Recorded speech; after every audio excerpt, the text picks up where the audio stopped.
Pourquoi on a peur d'être seul? La solitude est une expérience universelle, mais elle est perçue différemment selon les individus. Certains la recherchent comme un refuge, un espace de paix et d'introspection, tandis que d'autres la redoutent, la vivant comme un vide angoissant ou un rejet social. Pourquoi certaines personnes ont-elles besoin d'être seules, alors que d'autres en ont peur?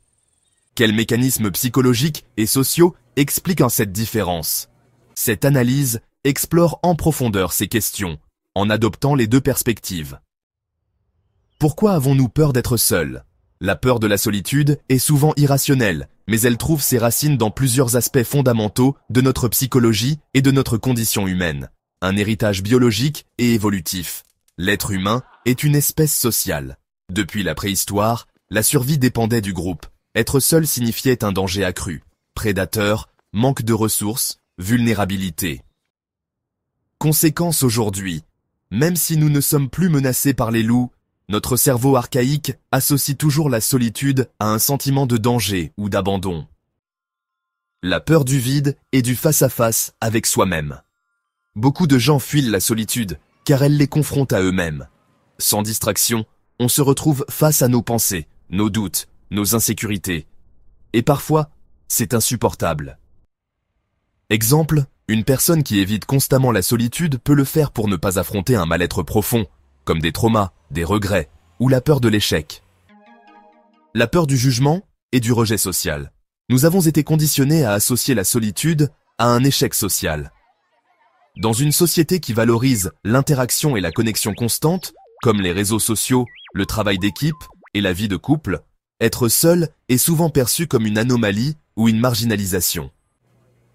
Conséquence, on a peur de ce que les autres vont penser si l'on est souvent seul. Suis-je inadapté? Suis-je bizarre? Les autres me rejettent-ils? Le conditionnement culturel et la pression sociale. Depuis l'enfance, on nous inculque que le bonheur passe par les relations, avoir des amis, un partenaire, une famille. Être seul est rarement valorisé. Exemple. Dans les films, les héros sont souvent entourés d'amis et d'amour. Une personne seule à un restaurant ou au cinéma est souvent vue avec pitié. On félicite ceux qui sont en couple, mais rarement ceux qui assument leur solitude. Pourquoi certaines personnes ont-elles besoin d'être seules? Alors que certains fuient la solitude, d'autres la recherchent activement. Pourquoi? La solitude comme source de repos et de régénération. Certaines personnes, notamment les introvertis, ont besoin de moments seuls pour recharger leur énergie. Les introvertis trouvent les interactions sociales fatigantes et préfèrent des moments de calme pour se recentrer. La solitude permet une pause mentale, un moment sans stimulation extérieure. Le besoin de liberté et d'indépendance. Être seul signifie ne pas dépendre des autres, ne pas devoir s'adapter à leurs attentes ou compromis. Un exemple. Un artiste peut chercher la solitude pour explorer sa créativité. Un entrepreneur peut vouloir être seul pour mieux réfléchir à ses projets, sans influence extérieure. Une preuve de maturité et de confiance en soi. Être à l'aise avec la solitude signifie souvent une grande stabilité intérieure. Ceux qui l'acceptent et la recherchent ne ressentent pas un besoin constant de validation extérieure. Différence clé. Une personne qui fuit la solitude a besoin d'une présence extérieure pour se sentir exister. Une personne qui l'apprécie trouve son propre équilibre en elle-même. Une opportunité d'introspection et de développement personnel. La solitude permet de mieux se connaître, de réfléchir sur ses choix, ses envies et ses objectifs de vie. Exemple, de nombreux philosophes, écrivains et penseurs comme Nietzsche et Thoreau ont prôné la solitude comme un moyen d'atteindre une sagesse plus profonde. Méditation, journaling, voyages en solitaire. Autant de pratiques qui renforcent l'individualité et la connaissance de soi. Comment trouver un équilibre entre peur et besoin de solitude?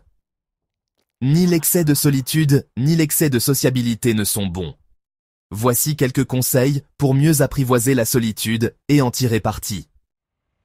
Comprendre que la solitude n'est pas de l'isolement.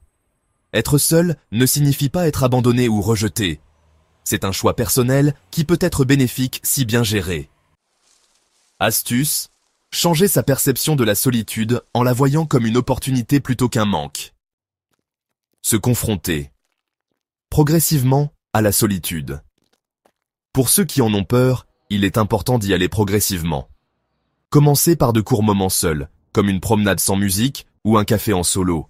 Réduire la surstimulation, comme les réseaux sociaux et la télévision, pour mieux apprécier le silence. Apprendre à se suffire à soi-même. Développer des activités en solitaire aide à mieux apprécier sa propre compagnie. Par exemple, la peinture, l'écriture, le sport, la méditation. Trouver une passion qui peut être pratiquée seule. Cultiver des relations équilibrées. Il ne s'agit pas de fuir les autres, mais de trouver un équilibre entre moments de sociabilité et moments de solitude.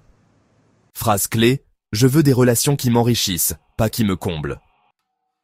Conclusion. La peur de la solitude est un miroir de notre relation à nous-mêmes. Ceux qui fuient la solitude doivent apprendre à se recentrer sur eux-mêmes et comprendre que le bonheur ne vient pas uniquement des autres.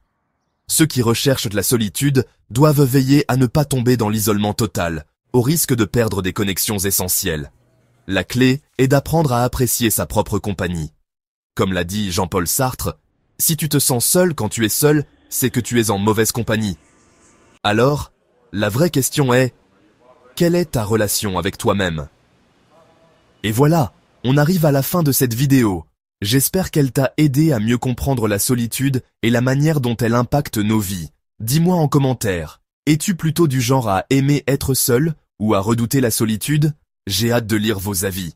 Si tu as aimé, n'oublie pas de liker, de t'abonner et d'activer la cloche pour ne rien rater des prochaines vidéos. Et bien sûr, partage cette vidéo à quelqu'un qui en aurait besoin.